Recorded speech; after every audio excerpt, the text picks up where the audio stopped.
봉씨가 지금 너 짐 싸서 도망가야 해. 나는 회사 회장직을 내려놓고 평화로운 삶을 살고 있었다. 그날은 유난히 맑은 주말 오후였다. 나는 오랜만에 걸려온 친구 민수의 전화를 받고 마중을 나갔다. 민수는 차에서 내리자마자 나를 향해 성큼성큼 걸어왔다. 그의 얼굴에는 반가움보다 심각함이 가득했다. 민수는 내 손을 잡으며 다급한 목소리로 말했다. 봉씨가 할 말이 있어서 급하게 왔어. 어서 집으로 들어가자. 나는 민수의 분위기가 평소와 달라 의아했지만 그를 따라 집으로 향했다. 그런데 민수는 문턱을 넘기도 전에 내 손을 잡고 멈춰 세우더니 주변을 살피며 속삭였다. 봉씨가 지금 너 짐 싸서 도망가야 해. 나는 어리둥절한 표정으로 민수를 바라보며 물었다. 내가 왜 어디로 도망을 가야 하는데? 민수는 내 질문에 대답할 시간조차 없다는 듯 나를 재촉했다. 내가 있을 곳을 알아봤어. 어서 피하자. 민수와 나는 서로에게 어떤 이유나 설명 없이도 믿고 따를 수 있는 관계였다. 그가 이렇게까지 다급해하는 것은 분명 나와 관련된 심각한 일이 터졌다는 것을 의미했다. 나는 그의 절박한 표정에 모든 것을 묻지 않고 배낭 하나만 챙겨 서둘러 집을 나섰다. 집을 나서는 순간 저 멀리서 아들 명호의 차가 다가오는 것을 보았다. 나는 아들을 피해야 한다는 사실에 혼란스러웠다. 민수야. 저건 명호 차야. 왜 내 아들 명호를 피해야 하는 거지? 민수는 내 팔을 더 세게 잡으며 숨을 헐떡이며 설명했다. 봉씨가 명호가 사기를 당했어. 내 명의로 불법 대출을 받았다고. 지금 그 놈들이 돈을 받으러 오고 있어. 명호 뒤에 그 불법 대출업자들이 따라올 가능성이 높아. 내 머리가 하얗게 변했다. 은퇴 후 평화로운 삶이 하루아침에 무너져 내리는 기분이었다. 아들이 내 명의를 도용했다는 배신감과 동시에 사기를 당한 아들에 대한 걱정이 복잡하게 얽혔다. 얼마나 큰 돈이야? 정확한 건 모르겠지만 내가 전 회장이었던 걸 노린 것 같아. 아마 꽤 클 거야. 민수는 명호의 차가 가까워지는 걸 보며 더욱 다급해했다. 아들 명호는 민수와 나의 관계를 잘 알고 있기에 나를 보호하려면 명호조차 알지 못하는 안전한 곳으로 피해야 한다고 민수는 판단한 것이었다. 그 불법 대출업자들이 얼마나 위험한 놈들인지 몰라. 일단 피해서 상황을 파악한 다음에 대응책을 생각해 보자.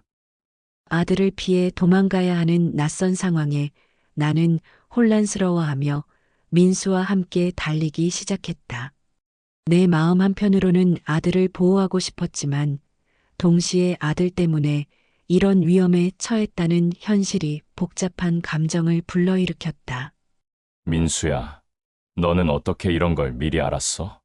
명호한테 연락이 왔어. 울면서 전화하더라고. 아버지한테 미안하다면서. 자기가 실수했다고. 그래서 급하게 너부터 피신시키려고 온 거야. 우리는 뒷골목으로 몸을 숨기며 서둘러 걸었다. 저 멀리서 명호의 차가 우리 집 앞에 멈춰 서는 게 보였고 그 뒤로 검은 승용차 한 대가 더 따라오는 것이 보였다. 저건 뭐야? 나는 떨리는 목소리로 물었다. 아마 그 놈들일 거야. 빨리 가자. 봉씨가 내 평화로운 일상은 그렇게 끝이 났고 예상치 못한 도피 생활이 시작되었다. 민수와 나는 아들의 차가 멀어지는 것을 확인한 후 속도를 늦췄다. 민수는 나를 안전한 곳으로 피신시킨 후 아들을 만나 진실을 듣고 사기 조직을 역으로 이용할 계획을 세웠다. 명호가 나를 찾아온 것은 단순한 만남이 아니라 그 역시 위험에 처해 있다는 절박한 신호였기 때문이다. 민수는 이미 아들과의 연락 방법을 알아뒀다며 내게 휴대폰을 건넸다. 민수가 알려준 대로 나는 명호에게 미리 정해둔 암호가 담긴 문자를 보냈다. 얼마 후 명호에게서 답장이 왔다. 아빠, 제발 저를 만나주세요. 나는 아들이 보낸 구체적인 장소와 시간을 확인하고 민수와 함께 아들의 눈을 피해 약속 장소로 향했다. 약속 장소는 도시 외곽의 낡은 창고 단지였다. 인적이 드문 곳이었지만 그만큼 안전할 수도 있었다. 약속 장소에 도착하자 아들 명호가 낡은 컨테이너 뒤에 숨어 있다가 나를 발견하고 달려와 무릎을 꿇었다. 평소 아들과 며느리 사이는 원만했지만 명호는 자신의 비밀 때문에 아내에게까지 거짓말을 해야 하는 고통을 겪고 있었다. 아들은 고개를 들지 못한 채 울먹이며 말했다. 아빠, 죄송해요. 제가 망했어요. 다 제 잘못이에요. 나는 아들의 어깨에 손을 올리며 부드럽게 말했다. 명호야, 일단 일어나. 무슨 일인지 천천히 말해봐. 아들은 고개 숙인 채 모든 것을 털어놓기 시작했다. 직장 내 사내 주식에 투자하다 큰 손실을 본 이야기, 그리고 장인의 달콤한 유혹에 넘어가 덫에 걸린 이야기까지. 아들은 자신의 어리석음 때문에 아버지인 나에게까지 피해를 입혔다는 사실에 괴로워하고 있었다. 아들의 이야기를 들은 나는 분노보다 가슴이 미어지는 듯했다. 민수는 그런 우리를 멀리서 지켜보며 만약의 사태에 대비했다. 아들의 숨겨진 콤플렉스. 명호의 고백을 통해 나는 비로소 아들이 품고 있던 깊은 상처를 알게 되었다. 봉식이 유성그룹을 창업하고 성공적인 기업을 일구었지만 아들 명호는 아버지의 명성과 능력에 대한 부담감과 열등감을 느꼈다. 그는 아버지의 그늘에서 벗어나 스스로의 힘으로 인정받고 싶어 했다. 아빠, 저는 항상 유성그룹 회장의 아들로만 불렸어요. 제 이름이 아니라 아버지의 이름으로요. 그래서 아버지 회사를 물려받지 않고 독립하려고 했는데 그렇기 때문에 명호는 유성그룹을 물려받지 않고 다른 회사에 입사해 평범한 직장인으로 살고 있었다. 그리고 바로 그 회사의 사내 주식 투자 사기에 휘말리면서 장인의 계략에 넘어가게 된 것이다. 명호가 아버지의 회사에 있었다면 벌어지지 않았을 일이 독립하려던 그의 선택 때문에 오히려 그의 약점이 되어버린 것이다. 제가 아버지를 피하려고 했던 게 결국 아버지를 위험에 빠뜨렸어요. 명호의 이야기가 계속되면서 나는 더욱 충격적인 사실을 알게 되었다. 명호의 장인은 과거 나에게 사업적 도움을 청했다가 거절당한 후 깊은 앙심을 품고 있었던 것이다. 그 일은 약 15년 전이었다. 당시 장인은 자신의 모든 것을 쏟아부은 기술 사업이 파산 직전에 놓여 있었다. 그는 마지막 승부수로 나에게 자금을 투자해달라고 요청했다. 단순한 돈이 아니라 내 명성과 신용을 통해 사업을 살려보려 했던 것이다. 하지만 나는 장인의 사업 제안을 꼼꼼히 검토한 후 그 사업이 미래가 불확실하고 위험 부담이 크다고 판단했다. 나는 감정에 휩쓸리지 않고 사업가로서 정중하지만 단호한 판단으로 투자를 거절했다. 아빠, 장인어른이 그때 일을 아직도 기억하고 계셨어요. 아버지가 자신을 무시했다고, 자신의 마지막 희망을 짓밟았다고 생각하셨던 거예요. 내 거절은 합리적인 비즈니스 결정이었지만 장인에게는 자신의 마지막 희망을 짓밟고 공개적으로 자신을 무시한 개인적인 모욕으로 느껴졌던 것이다. 이 사건으로 인해 장인의 마음속에는 나에 대한 분노와 복수심이 뿌리 깊게 자리 잡게 되었다. 이 일은 나와 장인 사이에 맺힌 개인적인 악연의 시작이었다. 당시만 해도 아들 명호는 아직 젊고 미혼이었으며 장인과는 아무런 관계가 없었다. 그는 오랜 시간 나에게 복수할 기회를 노리고 있었던 것이다. 시간이 흘러 아들 명호는 장인의 딸과 만나 결혼하게 되었다. 장인은 이 결혼을 통해 나의 사돈이 되었고 복수를 실행에 옮길 절호의 기회를 잡게 되었다. 아빠, 장인어른이 저한테 처음에는 정말 잘해주셨어요. 딸을 잘 부탁한다고, 사위로 인정한다고. 즉, 장인은 15년간 나에 대한 앙심을 품고 복수할 기회를 노리다가 사위가 된 명호를 복수의 도구로 이용해 내 가장 소중한 것들 명예와 가족 그리고 재산을 무너뜨리려 했던 것이다. 장인의 계획은 매우 치밀했다. 먼저 사위인 명호가 직장에서 사내 주식에 투자하다 큰 손실을 보았다는 소문을 듣게 된 것부터 시작되었다. 명호야, 요즘 어려운 일 있다며?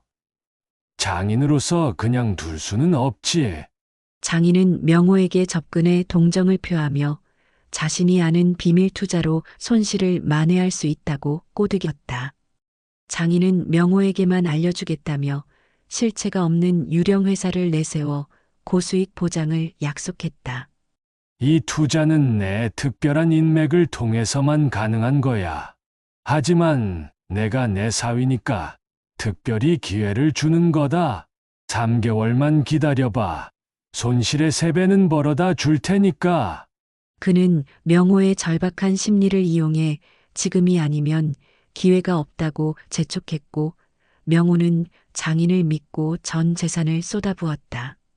이는 모두 장인이 명호의 돈을 가로채기 위해 설계한 정교한 사기였다. 순식간에 명호는 걷잡을 수 없는 빚더미에 앉게 되었고 장인은 이 기회를 놓치지 않았다. 명호야, 미안하다. 내가 확신했던 투자가 망했네. 하지만 걱정 마. 장인이 책임질게. 하지만 장인의 진짜 계획은 이제부터 시작이었다. 장인은 명호의 빚을 갚아주는 척하면서 실제로는 더 큰 덫을 준비하고 있었다. 며칠 후 장인은 명호를 따로 불러내어 진짜 의도를 드러냈다. 명호야, 내가 내 빚을 갚아주긴 했지만 이제 내가 할 일이 있어. 내 아버지의 명의를 좀 빌려야 할 것 같은데. 장인어른, 그게 무슨... 내 아내와 내가 사랑하는 아버지를 지키고 싶다면 이 서류에 아버지의 도장을 찍어. 내 아버지가 가진 모든 명성과 재산은 곧 내 것이 될 거야. 장인의 협박에 겁에 질린 명호는 결국 아버지의 명의를 도용하는 돌이킬 수 없는 선택을 하게 되었다. 아빠, 저는 정말 바보였어요. 장인어른이 복수를 위해 저를 이용했다는 걸 뒤늦게 깨달았어요. 그런데 이미 돌이킬 수 없는 일을 저질렀고, 명호는 울음을 참으며 계속 말했다. 장인어른이 아내를 협박했어요. 만약 제가 말을 안 들으면 아내에게 모든 걸 말하고 아내와 이혼하게 만들겠다고 했어요. 그리고 아버지도 위험하게 만들겠다고. 나는 아들의 손을 잡으며 말했다. 명호야, 이제 됐어. 내가 왜 그런 선택을 할 수밖에 없었는지 이해한다. 하지만 이제 우리가 함께 이 문제를 해결해보자. 아빠, 정말 죄송해요. 저 때문에 아버지가 이런 위험에 빠지셨어요. 그만해, 명호야. 이건 내 잘못이 아니야. 내 장인이 15년 동안 계획한 복수극이었어. 너는 그냥 이용당한 거야. 민수가 우리에게 다가오며 말했다. 봉 씨가 이제 상황을 정확히 파악했으니 대응책을 세워보자. 그 장인이 얼마나 치밀하게 계획했는지 알겠지만 우리도 만만치 않아. 나는 고개를 끄덕이며 아들을 일으켜 세웠다. 영호야, 이제 우리가 역공을 해볼 차례다. 내 장인이 우리를 함정에 빠뜨렸다면 우리도 그를 함정에 빠뜨릴 수 있어. 명호의 눈에 희망이 스며들기 시작했다. 아버지의 말에 용기를 얻은 것이다. 아빠, 정말 방법이 있을까요? 있어, 영호야. 하지만 이제부터는 내가 우리를 완전히 믿고 따라와야 해. 더 이상 혼자서 감당하려고 하지 마. 민수가 우리를 재촉했다. 일단 여기서 오래 있으면 안 돼. 그들이 우리를 추적할 수 있어. 안전한 곳으로 이동하면서 구체적인 계획을 세우자. 우리 세 사람은 서로의 어깨를 두드리며 새로운 결의를 다졌다. 15년간의 복수 계획을 무너뜨리고 진정한 정의를 실현할 때가 온 것이다. 명호는 자신의 어리석은 선택 때문에 아버지인 나에게까지 피해를 입혔다는 사실에 괴로워했다. 하지만 이미 늦었다. 장인의 계획대로 빚을 받으러 온 사기 조직은 봉식을 쫓기 시작했다. 명호는 아버지에게 진실을 말할 용기조차 내지 못한 채 아버지의 명의를 도용한 채무자이자 장인의 협박에 시달리는 비극적인 인물이 되고 말았다. 더 이상 도망치는 삶은 의미가 없다고 판단한 나는 민수와 함께 장인을 끌어낼 마지막 작전을 계획했다. 나는 아들 명호를 통해 장인에게 직접 접선할 것을 제안했다. 명호야, 이제 마지막 승부를 해야 할 때가 왔어. 내 장인에게 내가 항복하겠다고 전해. 아빠, 그럼 정말 위험해요. 장인어른은 아버지를 완전히 망가뜨리려고 해요. 그래서 더욱 직접 만나야 해. 도망만 다니면서는 이 문제를 해결할 수 없어. 장인은 나의 명의를 도용해 받은 대출 서류를 미끼로 삼아 내가 더 이상 도망갈 곳이 없다고 생각하고는 직접 만나겠다고 응했다. 민수는 이 기회를 놓치지 않고 약속 장소 주변에 특수팀을 배치해 만약의 사태에 대비했다. 민수는 장인을 잡기 위해 단순히 덮치는 방식 대신 모든 범죄 증거를 확보할 수 있는 치밀한 계획을 세웠다. 장인을 유인할 미끼는 바로 봉식 명의의 대출 서류였다. 민수는 장인이 봉식의 모든 것을 빼앗으려 한다는 것을 간파하고 이 서류를 미끼로 삼아 장인을 유인하기로 했다. 봉씨가 이 서류를 보고 장인이 얼마나 탐욕스러워하는지 확인해보자. 그가 자신의 모든 계획을 자백하도록 유도해야 해. 만남 장소는 장인이 도주하기 어려운 외곽의 폐건물로 정했고 민수는 옛 동료들을 포섭회 주변에 잠복팀을 배치했다. 봉식이 대출 서류를 확인하는 척하며 서류를 크게 흔드는 것을 작전 개시 신호로 삼았다. 장인은 봉식의 절박한 모습을 보며 방심할 것이라고 예측한 것이다. 기억해. 봉씨가 장인이 모든 걸 털어놓을 때까지 기다려야 해. 그래야 완벽한 증거를 잡을 수 있어. 악의 본색을 드러내는 장인. 약속 장소에 나타난 우두머리는 예상대로 아들의 장인이었다. 장인은 비릿한 웃음을 지으며 내게 다가왔다. 그는 나의 자존심을 짓밟고 내가 평생을 바쳐 일군 유성그룹을 어떻게 차지할 것인지 구체적인 계획을 늘어놓았다. 사돈이라고 해야 하나? 봉식 자네. 자네의 완고함이 결국 자네를 무너뜨린 거야. 장인은 내게 복수 계획을 비웃듯 설명하기 시작했다.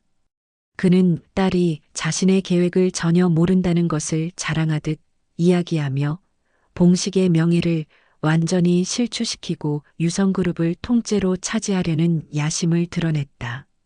15년을 기다렸어. 봉식. 자네가 나를 무시하고 내 사업을 거절했던 그날부터 말이야. 이제 보게 될 거야. 자네가 얼마나 나약한 존재인지를. 장인은 승리감에 도취되어 자신의 모든 계획을 털어놓기 시작했다. 명호 그 바보는 정말 쉬운 먹잇감이었어. 투자 사기에 넘어가더니 내가 조금만 협박하니까 자기 아버지 명의까지 도용하더군. 이제 유성그룹의 모든 지분은 내 것이 될 거야.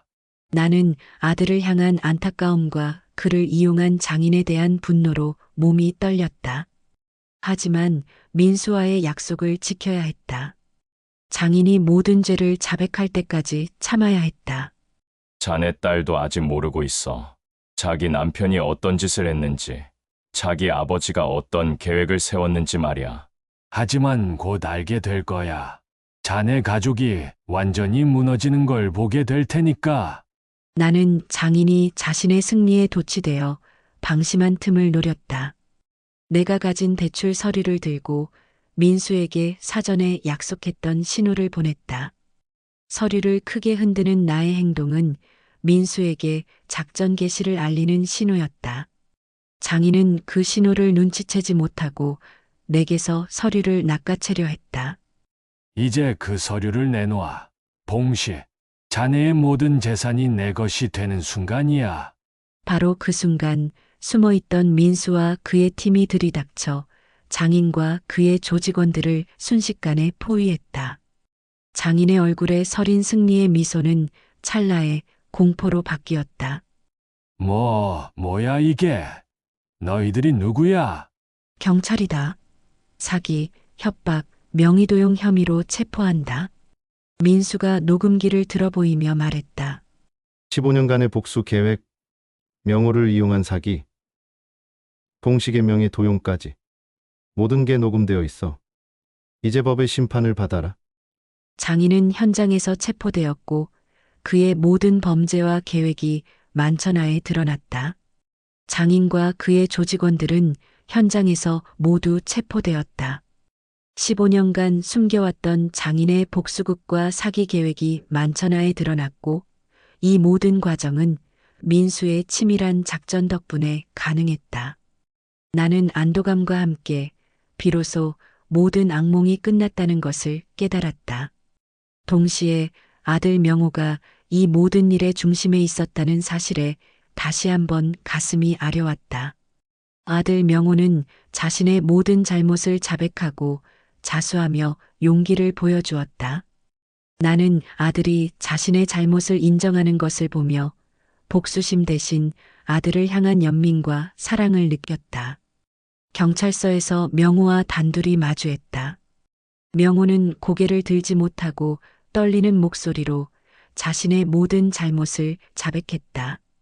투자 사기에 넘어간 것부터 시작해 장인의 협박에 못 이겨 아버지의 명의를 도용한 것까지 그는 모든 것을 솔직하게 털어놓으며 용서를 구했다. 아빠, 제가 정말 바보였어요. 아버지의 그늘에서 벗어나려고 했다가 오히려 아버지를 더 큰 위험에 빠뜨렸어요. 장인어른의 말에 넘어가서 아버지 명의를 도용한 것도 정말 용서받을 수 없는 일이었어요. 나는 처음에는 아들에게 실망했지만 자신의 잘못을 인정하고 뉘우치는 아들의 진심을 보며 복수심 대신 연민과 사랑을 느꼈다. 명호야, 너는 내 아들이야. 내가 어떤 잘못을 했든 그건 변하지 않아. 나는 말없이 명호를 끌어안았다. 괜찮다, 아들아. 내 잘못을 아는 것만으로도 충분해. 나는 아들이 자신의 잘못을 덮으려 했던 것이 아니라 절박한 상황에서 잘못된 선택을 할 수밖에 없었던 연약한 한 사람이었음을 깨달았다. 아들은 나를 아버지로서 존경하고 나는 아들의 삶을 온전히 응원하기로 했다. 아빠, 앞으로는 정말 솔직하게 살겠어요. 더 이상 아버지께 실망을 드리지 않을게요. 명호야, 실망하지 않았어. 오히려 내가 진실을 말할 용기를 낸 것이 자랑스러워. 모든 사건이 정리된 후 나는 평화로운 일상으로 돌아왔다. 명호는 모든 죄를 뉘우치고 법의 심판을 받았으며 진실을 알게 된 며느리는 큰 충격과 배신감에 힘들어했지만 명호의 진심 어린 사과와 나의 이해로 가족은 다시 신뢰를 쌓아가기 시작했다. 며느리는 처음에는 남편의 배신에 크게 상처받았다. 아버님, 저는 정말 아무것도 몰랐어요. 명호가 이런 일을 저지를 줄은 제 아버지가 이런 사람인 줄도 몰랐고요. 괜찮다, 얘야. 너도 피해자야. 내 아버지의 잘못이지. 내 잘못이 아니야. 시간이 지나면서 며느리도 명호의 진심을 이해하기 시작했다. 명호가 감옥에서 쓴 편지들, 가족에 대한 사랑과 후회가 담긴 글들을 읽으며 조금씩 마음을 열었다. 아버님, 명호가 정말 많이 뉘우치고 있어요. 저도 이제 기다려보려고 해요. 가족이니까요. 명호는 1년 6개월의 실형을 선고받았지만 자수한 점과 진심 어린 반성을 인정받아 비교적 가벼운 처벌을 받았다. 그는 감옥에서도 매일 가족들에게 편지를 쓰며 자신의 잘못을 되돌아보는 시간을 가졌다. 이제 봉식에게 남은 것은 과거의 영광이 아닌 가족과 친구의 소중함이었다. 60년 지기 친구 민수와 함께 굳건한 우정을 확인하며 우리는 함께 새로운 삶을 시작했다. 민수야, 이번 일로 내가 얼마나 소중한 친구인지 다시 한번 깨달았어. 고마워. 뭘 그런 말을 해. 봉식아, 우리가 몇 년 친구인데 이런 때 서로 도와주지 않으면 언제 도와주겠어? 우리는 이제 매주같이 등산을 하며 진정한 평화와 행복이 무엇인지 깨달아가고 있다. 돈과 명예보다 소중한 것들 가족의 사랑, 친구의 우정, 그리고 서로를 용서하고 이해하는 마음이 진짜 보물이라는 것을 말이다. 명호가 출소하는 날 온 가족이 함께 그를 맞이했다. 그의 눈에는 새로운 결의가 서려 있었고 우리 가족은 비로소 진정한 화해를 이룰 수 있었다. 시련을 통해 더욱 단단해진 우리 가족의 이야기는 이렇게 새로운 희망으로 마무리되었다. 이 이야기는 한때 모든 것을 가졌던 주인공 봉식이 가장 믿었던 가족의 배신에 맞서 진정한 삶의 가치를 찾아가는 여정입니다. 돈과 성공이 전부인 줄 알았던 장인의 비뚤어진 욕망, 아버지의 그늘에서 벗어나려다 길을 잃은 아들의 나약함, 그리고 60년 지기 친구 민수의 변치 않는 우정을 통해 우리는 삶에서 가장 소중한 것이 무엇인지 다시 한번 생각하게 됩니다. 오늘의 이야기 사연이 마음에 와닿으셨다면 다음 이야기도 함께 해주세요. 구독, 좋아요는 저희에게 큰 힘이 됩니다. 알람 설정으로 새로운 이야기를 놓치지 마세요. 감사합니다.